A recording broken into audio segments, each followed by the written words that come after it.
Deer learner, আমি human আছি আপনাদের সাথে বরাবরের মতোই, আর আমাদের সাথে আছে learn.animaxuk.net। আমাদের আজকের আলোচ্য বিষয়টি হলো Adobe After effects class number 4। According to our course curriculum আমি দেখতে পাচ্ছি introduction to Adobe After effects. Adobe After effects সফটওয়্যারটি ওপেন করেছি। এটি হলো আমাদের ওয়ার্ক উইন্ডো। অন্য সকল সফটওয়্যারের মতোই টুলবার আছে। আমাদের এখানে দুটো বিষয় আছে, একটি হলো প্রজেক্ট।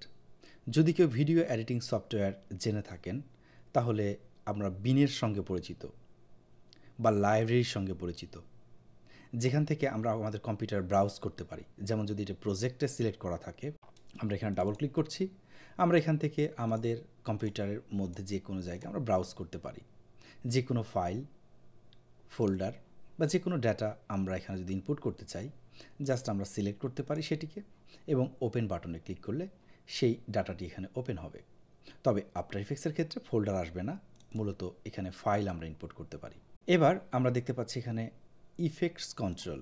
যদি আফটার ইফেক্টসে টাইম লাইনে কোনো প্রকার কোনো ম্যাটেরিয়াল থাকে, সেটি ভিডিও হতে পারে, অডিও হতে পারে, সলিড লেয়ার হতে পারে, যেটাই হোক না কেন, সেটার উপরে যদি কোনো ইফেক্ট ব্যবহার করি, সেই ইফেক্টের টোটাল কন্ট্রোলটা আমরা ইন্সপেক্টর বা কন্ট্রোলটাকে আমরা এখানে পাবো।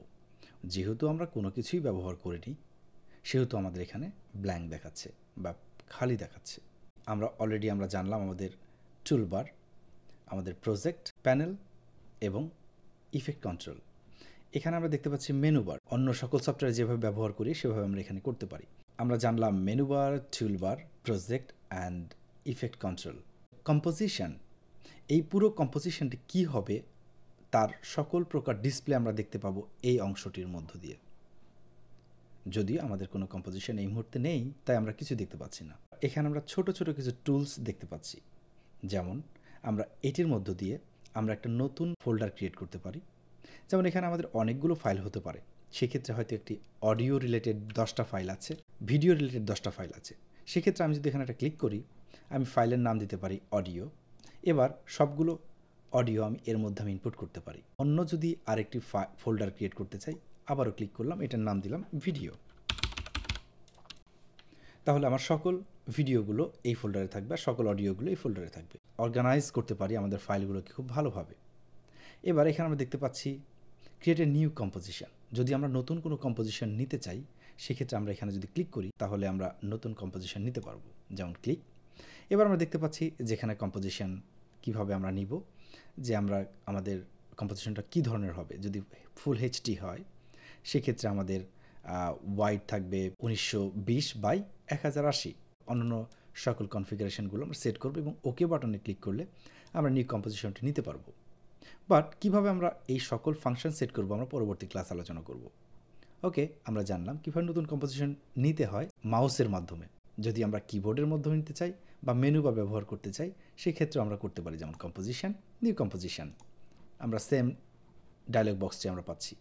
ওকে, এবার এর পাশে ডিলিট, যে আমরা যদি কোনো কম্পোজিশন বা কোনো ফোল্ডারকে ডিলিট করতে চাই, সিলেক্ট থাকা অবস্থায় যদি আমি ডিলিটে ক্লিক করি, আমার পুরো ফোল্ডারটা ডিলিট হয়ে যাবে।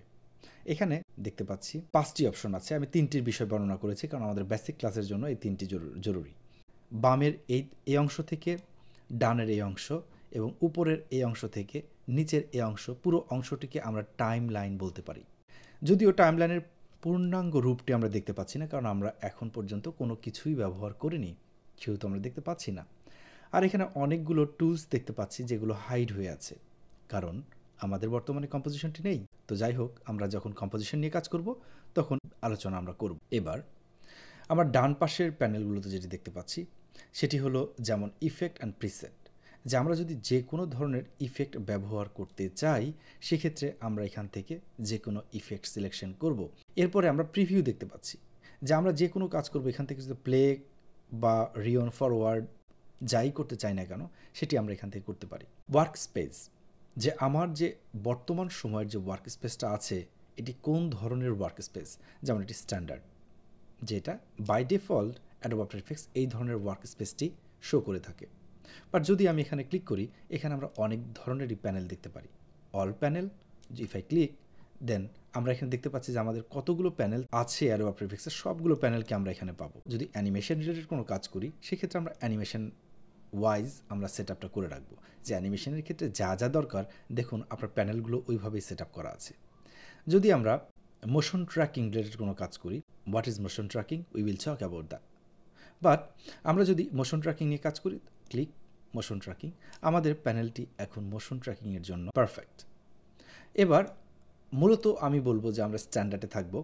আমরা যারা নতুন লার্ন করছি অ্যাডোব আফটার ইফেক্টস, স্ট্যান্ডার্ড দিয়ে শুরু করাটা সবচেয়ে ভালো। প্রত্যেকটি ধাপে ধাপে আমরা জানবো যে কোন প্যানেল ব্যবহার করে আমরা কী ধরনের আউটপুট ব্যবহার করতে পারি।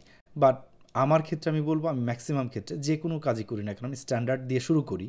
বাট যদি আমার কোনো প্যানেল আমার দরকার হয়, সেক্ষেত্রে আমি সেই ডিপার্টমেন্টে আমি চলে যাই, আবার আমার ওই ডিপার্টমেন্টের কাজটি শেষ হলে আমি আবার স্ট্যান্ডার্ড প্যানেলে ফিরে আসি। তো সেক্ষেত্রে আপনাদের ক্ষেত্রে আমার পক্ষ থেকে হয়তো আমি এটাই বলবো, অ্যাকর্ডিং টু কোর্স কারিকুলাম, যে আমরা আমাদের অ্যাডোব আফটার ইফেক্টসের ওয়ার্ক উইন্ডো সম্পর্কে আমরা জানবো, আমরা জেনেছি। আমাদের সঙ্গে থাকার জন্য অসংখ্য ধন্যবাদ। যদি এরপরেও কোনো প্রশ্ন বা কোনো কিছু জানার থাকে, সেক্ষেত্রে আপনারা আমাদের সঙ্গে যোগাযোগ করতে পারেন। আমাদের সঙ্গে যোগাযোগ করতে হলে আপনি ব্যবহার করতে পারেন আপনার স্কাইপ আইডি। আমাদের স্কাইপ আইডি হলো animax.uk। আর সে সাথে আমি বলবো, যদি আপনার আমাদের ক্লাসটি ভালো লাগে তাহলে প্লিজ ইউটিউব চ্যানেলে বা আমাদের ওয়েবসাইটে আপনি সাবস্ক্রাইব করুন। যদি পছন্দ হয় আপনি লাইক বাটনে ক্লিক করুন। আর যদি কোনো কিছু বলতে ইচ্ছা হয় ক্লাসটি সম্পর্কে, আপনার মতামত আমাদের কাছে বিশেষ গুরুত্বপূর্ণ। Thank you very much.